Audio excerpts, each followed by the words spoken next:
Welcome, everybody, to Casting for Two, the podcast, as always hosted by me, Chris.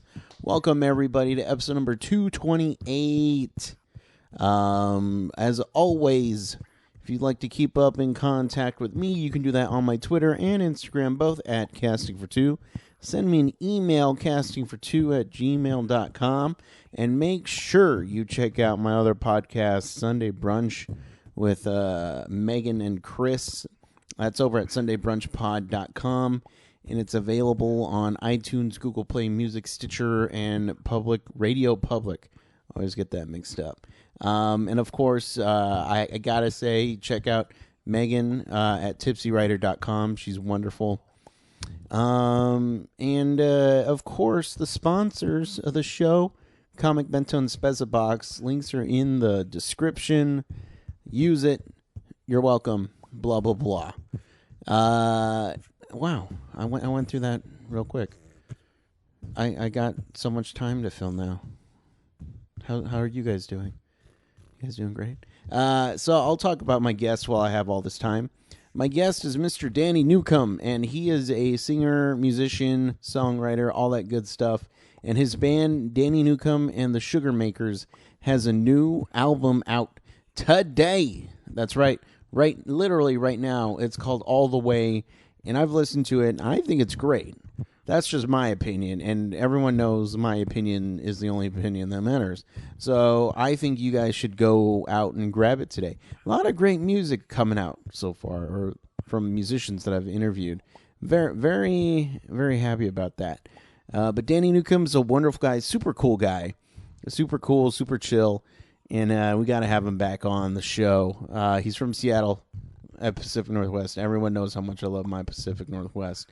But I'm going to stop talking and let's get into this interview. So sit back, relax, and Chris, cue the music, please.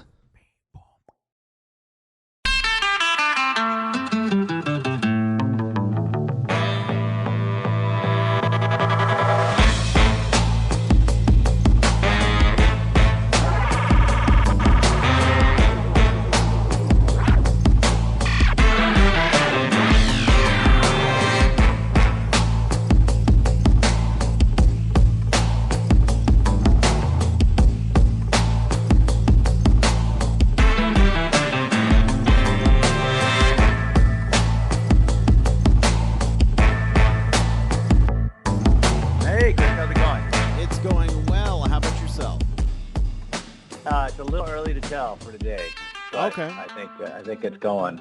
it's. I mean, if it's too early, at least you can say it's still going. I can make an educated guess and say it's going like yesterday. Yes. Are you? I got on. I have Skype. Oh, you too, do. But it's. But I don't have a camera on my computer. Yeah, no, it's so just. I don't know if that makes any difference. No, none whatsoever. It's just audio. We can do either or. It doesn't make any difference. Okay, good. Well, let's just do the phone then. All right, yeah, no problem. So one thing I gotta know is when I talk to people, I like to know their sleep schedule. Sleep schedule. Your sleep schedule, yes, very important. So you mentioned that the day's not over yet. What time does your day actually start? My day actually starts at, well, it depends. I have a farm, so it can start anywhere between 6 and 8. Okay. Yeah. Okay. But, yeah. And then I usually go to bed around 1 or 2. Gotcha. Okay. Is this, how long have you had the farm? About 10 years now. Okay. All right. That's, yeah, so I grew up in Seattle, and where I live now is it's a small island just outside of Seattle. It's about a 15-minute ferry ride from Seattle. Wow. Okay. So is it? I'm assuming it's not like a secluded island where you have to get in a boat to get groceries, right? No. Okay. Just make sure. It's a small town. It's like it's 10,000 people. A lot of artists and musicians and families and farmers and stuff, and it's sort of a bedroom community of Seattle, but you have to take the ferry. There's no bridge. So. Gotcha. Okay, that must be kind of cool, just because you have this option of being disconnected from the world, but also, I mean, 15-minute ferry ride, you're still connected to it. Oh yeah. Well, I mean, Seattle is so expensive and so fast now, Right. that it's not, it's not how it was when I was a kid and playing over there, and most of the people in my community, a lot of artists actually moved out of town, Mm-hmm. like to surrounding areas, because it's not affordable, and you spend a lot of time working just to pay for a roof over your head. Yeah. Yeah. So, but I love it. I love being outside of the city, and we got a great view of the Olympics from my porch, and it's just a little quieter. Got 5 acres, and it's nice. It's really nice. Nice. Nice. And I mean, you mentioned that you're from Seattle. You lived in Seattle. What has been the biggest change, music wise, that you've seen from when you were a kid to now? Well, I think the importance of music in people's lives has changed dramatically from Mm-hmm. when I was a kid. As far as Seattle goes, in the 70s, Seattle was, pretty much a backwater. I mean, it wasn't really known. There's always been great musicians that have come out of it, Ray Charles, Jimi Hendrix, and but it's the pace was slower. Boeing had just crashed in the 70s, and things were slow. Mm-hmm. It was like a small town. And the music community, when I was growing up, you'd see the same 10 bands, the whole time when we were kids and we were playing, and you knew everybody, like, people in Pearl Jam, people in Green River, all those people. Everybody knew each other. Mm-hmm. And we'd all put on shows together. You have to take out a damage deposit. Somebody'd break the toilet, and you lose all your money, and all that kind of all that kind of good stuff. Yeah. But that's where art scenes need a bubble like that. If everybody's looking at them all the time, they don't develop their own thing. Right. For me, I grew up in the Pacific Northwest, but it always felt like Seattle specifically got its music rep when grunge was starting to become a thing in the 90s. So it's always interesting to hear that. No, it actually was going on, and just people started taking notice when Nirvana started taking off. Right. And that was a weird thing for me too, because when that was taking off, I was actually living down in Olympia. Mm. And I'd actually talked to Kurt via a friend of mine about playing guitar after Jason was kicked out. Oh. And they played like my friend's birthday party in his house. It sounded terrible, but so I knew them from there. And then then the Seattle scene started blowing up via them, and I was like, well, I mean, they're kind of Seattle, but that Pearl Jam, Mudhoney, yes, Seattle, but Yeah. Nirvana was always a little bit on the outside. Which part of Northwest did you grow up in? I grew up in Salem. Salem, Oregon. Oh, okay. Yeah. I've been there. Yeah. The capital, right? Yes, sir. Yeah. That's kind of like Olympia. It's a funky mix when you have a capital. Right. And, and nobody knows it's the capital. That's the thing. They always think the bigger cities like Portland and Seattle are the capitals. Right. Yeah. But for you, when did you know music was something that you wanted to pursue? When did you get that bug? Oh, I think it was listening to the Beatles when I was like 6, 7. I just loved it. It was one of the few things that, and still is one of the few things that really moves me. So, I was probably listening to the Beatles back in the day, skipping school. Those are good things. There you go. It's important to narrow your options. Right. And, okay, so you get the. And do you have a favorite Beatles? A, do you have a favorite Beatles song? And B, do you have a favorite Beatle? And C. No, that's personal. And that's C, personal information. Come on, it better be Ben Best, right? I think that's everybody's favorite Beatle. Who? Pete Best? Yeah, Pete Best. I don't know. It changes. Paul McCartney used to drive me absolutely crazy, and now I love him. Mm. And George Harrison was probably my all-around favorite, but Lennon had the rock and roll edge, you know. And Ringo's pretty good, you got to admit. So I'll go with the whole enchilada, and kind of the songs come and go for me a little bit. I love Here Comes the Sun, and I love Helter Skelter, and a lot of songs off Revolver. Gotcha. But just the way those songs. The interesting thing for me now listening is the way the lyrical ideas of those songs. They've already sort of done a lot of weeding. By the time you listen to the first lyric of the song, you know what it's all about. You know, like happiness is a warm gun. Well, that's already been distilled, right? So they've already done a lot of work for you. There isn't a lot of like colloquialisms, or it's not like the Eagles where they throw in all these kind of lazy phrases. But they do a lot of the work in the beginning, and so it just hits you like a ton of bricks. Yeah. So they're still great. Yeah. Nice. And so when it comes to music, what is your writing process like? Is it do you have to, be in a room alone with no sound, or do you like to walk around, or anything like that?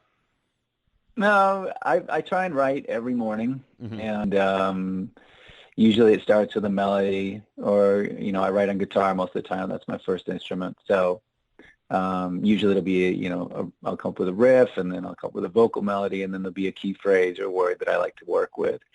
And then it can take a long time for me, or it can be like I write the whole thing at once. So it's, but I find that the repetition, sort of filling the reservoir, is what kind of makes it happen. And it's always complete chaos at my house. It's just complete bananas all the time. There's noise everywhere. So that doesn't bother me. I actually kind of like that a little bit.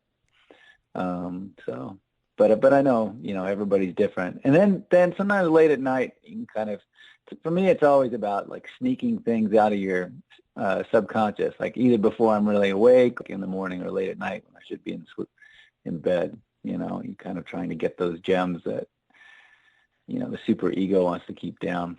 Right. Okay. Now, as a musician, songwriter, all that, I'm curious, just because when you write a certain song, you're in a certain headspace. Depending on the times, what you're going through in life personally. Has there ever been a song that you wrote that now that you're older, you kind of look back on and just like, I cannot connect with this song anymore, or I don't feel that way anymore? No, I haven't had that experience. Okay. It's just I just I wonder if Green Day still believes what they believed back then. Now. Right. Well, yeah, I think your style has definitely changed. Mm-hmm. And when I was a kid, I listened to a lot of, and since I was a guitar player first, I listened to a lot of guitar-driven bands. A lot of I loved all the stuff in the 70s and 80s, Van Halen and stuff like that I never played in that style of. Mm-hmm. For a while, so I grew up with Mike McCready. We grew up on the same street, mm-hmm. and we were in bands together. And our first band together, Shadow, was pretty much full on metal meets punk. Okay. And so that would be a style that I might look back and go, well, I'm not too down with the spandex. Not really my thing anymore. Yeah, it was a fun experiment. Well, it's life's fluid. Everything's fluid. So it's nice to. It's all a trip, crazy trip. And so let's talk about the new album, All the Way. Okay. Yeah, I was listening to it. I really enjoy it. I'm curious to know. Yeah, no buts. There's no buts. Is there a certain track on the record that took a little bit more time to figure out whether it was the music or the lyrics? As far as just lyrics? Yeah, just something that or. Yeah, either or, something that wasn't clicking for you. Well, there's a couple of tracks on there. One is the last song, Puzzle. And part of the reason was actually rewritten a couple of times in the studio. And I redid the bass on that. I ended up playing bass on it, changed the vocal melody for the entire song, and we recorded it, changed the lyrics. But that's a pretty different song from the rest of the record. And then the other one would be the first song, The End, which is a pretty simple song musically, but then if you listen to it, the way the bass and drums are in each verse is very different. And I went through that vocally, and we recorded that probably 3 or 4 times, and each verse is different, kind of to go along with what they're doing.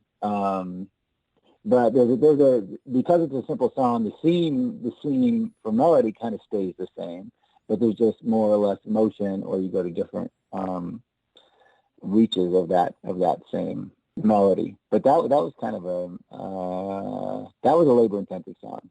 Yeah. Okay. Now I'm gonna ask the flip side.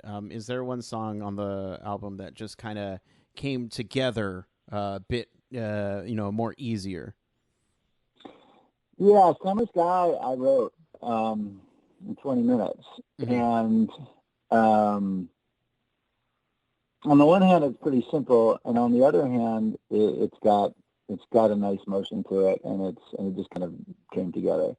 Some of the stuff in the studio changed. Originally, I just tracked that with just me and electric guitar, and it worked great. And then Martin Sevier, who I was doing the final vocals with, or he was comping some of the final vocals, was like, "Well, we should put drums on it. It's a great song. Let's put drums on it." I was like, "Oh," because on a record you always want to have some things that are different, and right. That was kind of the song that was different dynamically, but it sounded better with drums. So.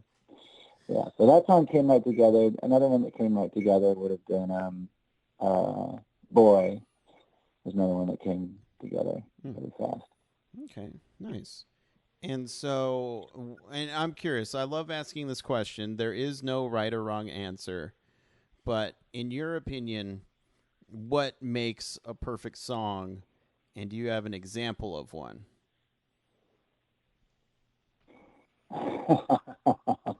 Again, no wrong answer. No wrong answer.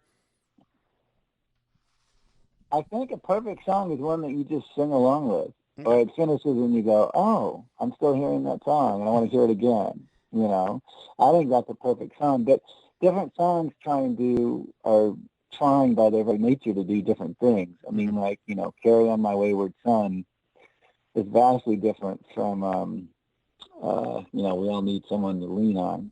And they're setting out to do different things. So there's a little bit of that. There's a little bit of context for different listeners. But it should make you want to sing it, and then you should connect to it in a way I think that is intuitive. There we go. I love that. I love answering that question because people, it's a hard one to ask. Does anybody ever go, sometimes, and then eventually something comes out. Yeah.